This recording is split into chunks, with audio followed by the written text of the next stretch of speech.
Adobe Premiere Pro থেকে এই ধরনের ব্লার ইফেক্ট কিভাবে আমরা ভিডিওর ক্ষেত্রে বা যে কোনো কন্টেন্টের ক্ষেত্রে ব্যবহার করতে পারি। সাপোজ সাবজেক্টকে সিলেক্ট রেখে আমরা অবজেক্টকে কিভাবে মানে পিছনের ব্যাকগ্রাউন্ডকে কিভাবে আমরা ব্লার করতে পারি।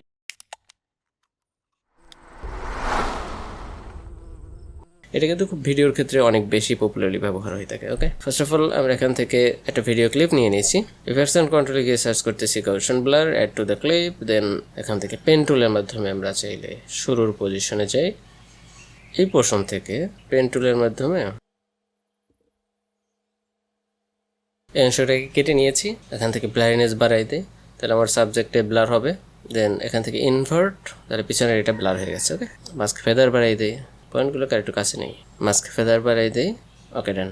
দেন অ্যাপ্লাই করে দেই মাস্ক প্যাথ অ্যানিমেশন অ্যাপ্লাই করে দেই। তাহলে এটা মাস্কিং হতে একটু সময় নেবে, ট্র্যাকিংটা হচ্ছে আর কি। ওকে, অর্থাৎ আমি যেদিকে মুভমেন্ট হবো ওইদিকে মাস্কিংটা ওইদিকে অ্যাপ্লাই হয়ে যাবে আর কি। ওকে, সাপোজ আমরা এই পজিশন থেকে একটু প্রিভিউ দেখি যে আমাদের আসলে মাস্কিংটা কেমনভাবে অ্যাপ্লাই হয়েছে। ওকে,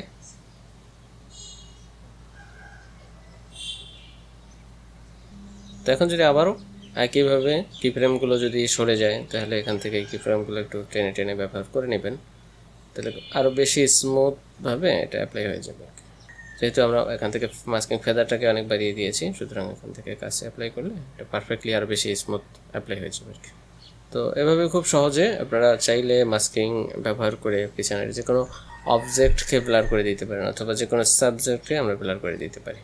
এছাড়া যদি আমরা কন্টিনিউয়াসলি এই ধরনের ব্লার অ্যাপ্লাই করতে চাই, বা সবগুলোতে যদি ব্লার অ্যাপ্লাই করতে চাই, এরকমের আমরা যে কোনো একটা ভিডিও দেখি যে যেখানে সবগুলো একটু আফসা হয়ে আছে, সেটা যদি অ্যাপ্লাই করতে চাই, তাহলে ইফেক্টস অ্যান্ড কন্ট্রোলে গিয়ে এখানে সার্চ করবো রিডিউস ইন্টারলেস ফ্লিকার।